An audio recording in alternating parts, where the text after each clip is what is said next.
First day they give me a list, said, what you do, how much dozen, at the end of the day you put down, because I wasn't on piecework, I was just working normally.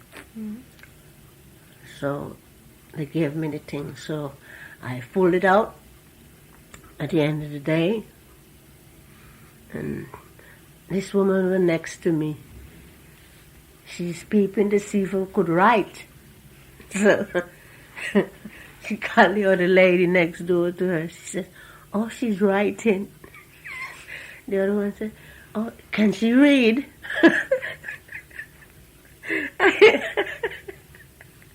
So I shouted out, yes.